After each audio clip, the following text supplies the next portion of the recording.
Hi friends, welcome back to my channel. अभी हम लोग वर्णमाला में स्वर और व्यंजन सारे पढ़ चुके थे। इसके बाद हमें देखना था उच्चारण स्थान, कौन से व्यंजन का कहाँ से उच्चारण स्थान होता है। तो उसको देखने के बाद फिर हम लोग क्वेश्चंस करेंगे। तो उच्चारण स्थान देखते हैं हम, वर्ग और उच्चारण स्थान यहाँ पे लिखा हुआ है। तो सबसे पहले हम देखेंगे वर्ग के अलावा जो कुछ अक्षर और भी होते हैं, कुछ वर्ण, उनके भी उच्चारण स्थान होते हैं। तो वो भी इसमें मैंने बता दिया है। तो सबसे पहला वर्ग क्या है? का वर्ग। का वर्ग मतलब कंठ से, कंठ व्यंजन, कंठ से इसका उच्चारण स्थान है। और इसके अलावा आ, आह और ह, ये भी कंठ से ही इसका उच्चारण होता है। तो ये आपको अक्षर याद रखने हैं। और का वर्ग बहुत आसान है, का से कंठ है, तो ये याद कर लेना है। च वर्ग तालु से, जीभ से, मतलब जिसमें जीभ तालु से लगती है तो उससे च वर्ग का उच्चारण स्थान तालव्य है। ट वर्ग मूर्धा। च वर्ग के अलावा ई, बड़ी ई, य और श, इनका भी उच्चारण स्थान तालु होता है। ट वर्ग ऋ और स मूर्धा। त वर्ग दंतमूल, दंत्य मतलब दांत जिसमें लग रहा है बोलने में, ता दांत, जीभ जो है वो दांतों को टच कर रही है। तो प वर्ग और उ और बड़ा उ, तो इसका ओष्ठ, जिसमें ओष्ठ मतलब होंठ। ओ अब बारी आती है कुछ अक्षरों की, ओ, औ, आ, तो इनका उच्चारण स्थान, इनको कंठोष्ठ बोलते हैं। कंठ प्लस ओष्ठ, कंठोष्ठ व्यंजन। तो ये तीन जो है ये कंठोष्ठ बोलते हैं। ए और ए बड़ी ए, कंठ तालु, कंठ तालव्य भी बोलते हैं इन दोनों को। र ल दंतमूल। तो ये आपको याद कर लेने हैं।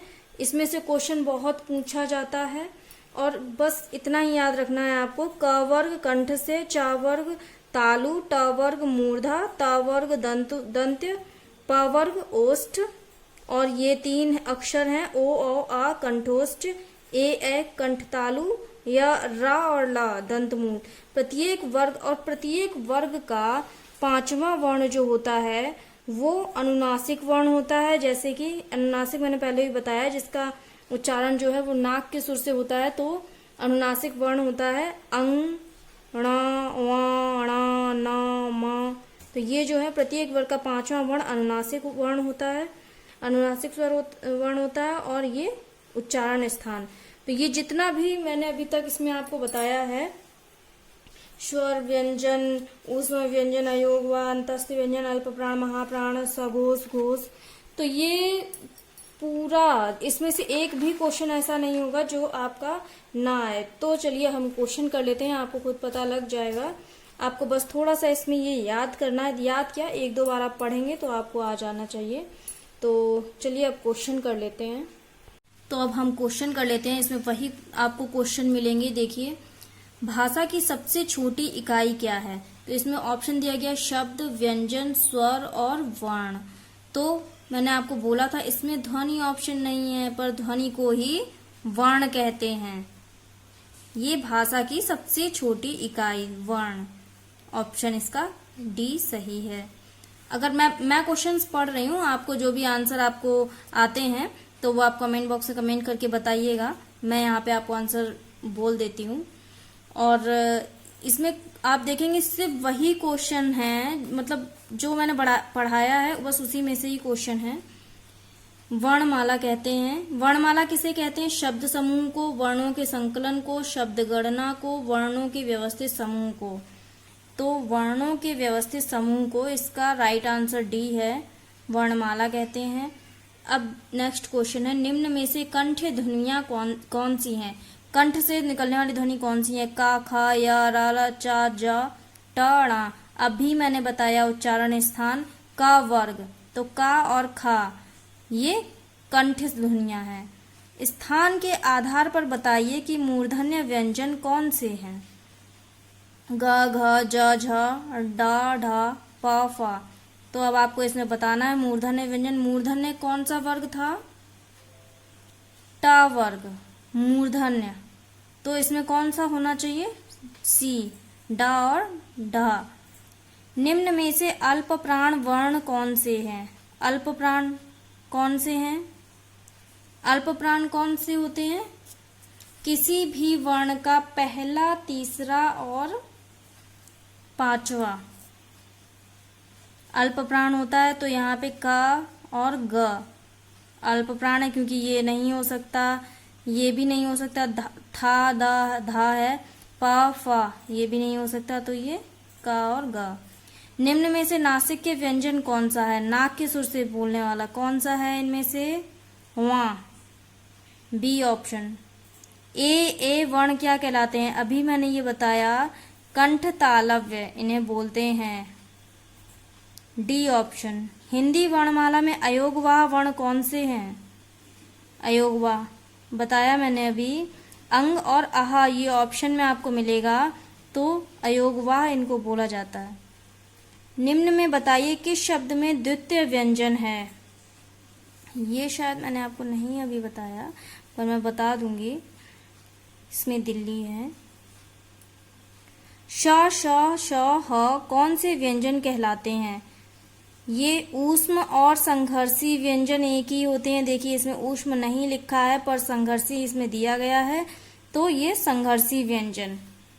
निम्नलिखित में से बताइए नवीन विकसित ध्वनियां कौन सी हैं? ख और ग, ए ऑप्शन। निम्न में से कौन सा घोष वर्ण है? अब बताइए कौन सा घोष वर्ण है? घोष मतलब सघोष, कौन सा है? मां। सघोष में क्या था? किसी भी वर्ण का तीसरा, चौथा और पांचवा सघोष वर्ण होता है। कौन सा अमानक वर्ण है? भ। क, ग, ज, फ इनमें सब में बिंदु लगी हुई है और ये अरबी फारसी ध्वनियां होती हैं। 20 क्वेश्चन हम लोग करेंगे। हिंदी में मूलतः वर्णों की संख्या कितनी है? 52। छ ध्वनि किसके अंतर्गत आती है? छ ध्वनि कौन सी होती है? मूल स्वर, घोष वर्ण, तालव्य या संयुक्त वर्ण? तो मैंने बताया था छत्र, ज्ञ, श संयुक्त व्यंजन होते हैं, तो ये सी ऑप्शन। हिंदी शब्दकोश में छ का क्रम किस वर्ण के बाद आता है? क। ज्ञ वर्ण किन वर्णों के संयोग से बना है? ज और वां। अब देखिए इसमें दो ऑप्शन दिए गए हैं, ज और वां। मैंने बताया था कि जिसमें हलंत लगी होगी वही ऑप्शन सही होगा, तो बी में हलंत लगा हुआ है और ए में नहीं, तो बी वाला राइट आंसर है। अघोष वर्ण कौन सा है? अघोष वर्ण। अब आपको ये अघोष और सघोष वर्ण याद रखने पड़ेंगे, तभी आप कर पाएंगे। अघोष मतलब किसी भी वर्ग का पहला और दूसरा अघोष होता है, तो स हाँ अघोष। प का उच्चारण स्थान कौन सा है? घ लिखा है, सॉरी। घ का उच्चारण स्थान कौन सा है? क, ख, ग, घ। तो ये कौन से वर्ग में आया? क वर्ग में। का वर्ग का उच्चारण स्थान कंठ। निम्न संयुक्त व्यंजन कौन सा है? संयुक्त व्यंजन ड, ढ, ढ ये तो नहीं है। ज्ञ संयुक्त व्यंजन है। निम्नलिखित में से कौन सा वर्ण उच्चारण की दृष्टि से दंत्य नहीं है? त, न, द, ट दंत्य नहीं है। ता, था, दा, धा, ना ये तो एक ही वर्ग में आ गए ना, और ये वर्ग जो है वो दंत्य है, तो इसमें कौन सा अलग है? ट, तो यही दंत्य नहीं है। ट वर्ग कौन सा है? मूर्धन्य। जिन शब्दों के अंत में आ जाता है उन्हें क्या कहते हैं? अकारांत। छ वर्ण किसके योग से बना है? क और श से, ए ऑप्शन सही है। हिंदी वर्णमाला में स्वरों की कुल संख्या है 13। निम्नलिखित में से कौन स्वर नहीं है? स्वर नहीं है कौन सा? आ, उ, ए सब स्वर हैं, वहां जो है ये व्यंजन है, तो डी ऑप्शन सही है। निम्नलिखित में से कौन टा वर्ग में नहीं है? टा वर्ग क्या है? टा, ठ, ड, ढ, ण, तो घ जो है वो का वर्ग का आ गया यहाँ पे, तो ये वाला ऑप्शन सही है। हिंदी वर्णमाला में व्यंजनों की संख्या कितनी है? 33। और कुल व्यंजनों की संख्या, कुल वर्णों की संख्या 52।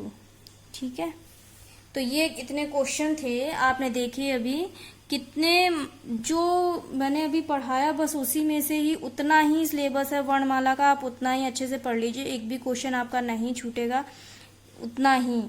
तो चलिए मिलते हैं नेक्स्ट वीडियो में, तब तक के लिए बाय।